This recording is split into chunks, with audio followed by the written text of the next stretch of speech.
Ystävän rakkaus ei koskaan petä, veli auttaa veljeä hädän hetkellä. Minä tahdon vaeltaa viisaasti, noudattaa totuuden tietä. Tulethan tuekseni. Minä tahdon toimia vilpittömästi kaikessa, mikä valtaani kuuluu. En ryhdy mihinkään, mikä on pahasta lähtöisin. Minä vihaan juonittelua, pysyn loitolla siitä. Olkoon vilppi minusta kaukana, pahuudesta en tahdo tietää. Nykyään vastaamme tulee tiedotusvälineistä kaikenlaista uutisvirtaa ja viihdettä. Erikoisen paljon tuntuu olevan tarjolla väkivaltaisia sarjoja. Tai vain jotakin draamaa, jossa riidellään ja sanotaan suorat sanat. Näin ihmiset saavat mallin, jonka mukaan he alkavat itsekin vähitellen käyttäytyä aggressiivisesti. Monta kertaa, kun olen nähnyt jotakin sanailua TV:ssä, olen ihmetellyt, noinko ihmiset puhuvat toisilleen. Ei ihme, jos se aikaa myöten kulkeutuu mukana jopa seurakunnan tilaisuuksiin. Nuo sarjat, joissa erilaista draamaa yritetään luoda, opettavat meille huonoa käytöstä. Pahinta on, että ne opettavat meille kostonhimoa. Emme enää anna anteeksi mitään, vaikka pyydettäisiin. Draamahan on draamaa vain, jos siinä on maksimaalisia jännitteitä.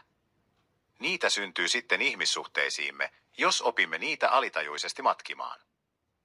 Olisi syytä etsiä oikeanmallisia esikuvia. Uskovan pitäisi löytää itselleen malliksi uskon ihmisiä, jotka eivät edusta mitään kiihkoilua, vaan voivat tasapainoisesti edustaa viisasta elämäntapaa. Kaikkien pitäisi voida nähdä hurskaiden ihmisten käytöstä, heidän malttiaan ja kaikesta vihapuheesta pidättymistään. Todistaa rauhaa rakentavaa asennetta ja sovittelevaa mieltä, jossa ei suvaita mitään aggressioita tai draamaa. On syytä vetäytyä pois henkilöistä, jotka tuovat mukanaan riitaisan asenteen, pahoja sanoja, kärjekkäitä kommentteja. Kaikenlaista virnuilua on liikkeellä ja röyhkeitä puheita. Voimme ottaa niiden suhteen torjuvan asenteen ja osoittaa, että todellisia kristittyjä ei ole mahdollista manipuloida mukaan mihinkään kansankiihotukseen. Sen, joka toista panettelee, minä vaiennan. Kopeaa katsetta ja ylpeää sydäntä minä en siedä. On osattava valikoida ihmiset, jotka päästämme lähellemme ja joiden kanssa haluamme tehdä yhteistyötä. Daavid sanoo sen näin. Kenet miehistä näen luotettavaksi, sen otan lähelleni. Ken vaeltaa totuuden tietä, se saa olla palvelijani.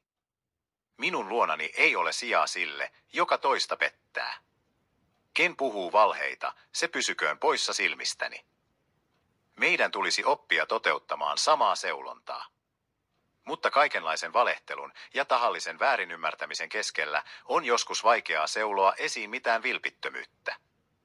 Luotettavia ihmisiä on vähän. Jokaisesta lojaalista ystävästä voi olla kiitollinen. Antakoon Herra sinulle hyviä ja lojaaleja ystäviä, jotka ovat uskossa kasvaneita, esikuvaksi soveliaita, uskollisia ja luotettavia. Heistä on varmasti apua sinun vaellukseesi ja tukea, kun sitä kaipaat.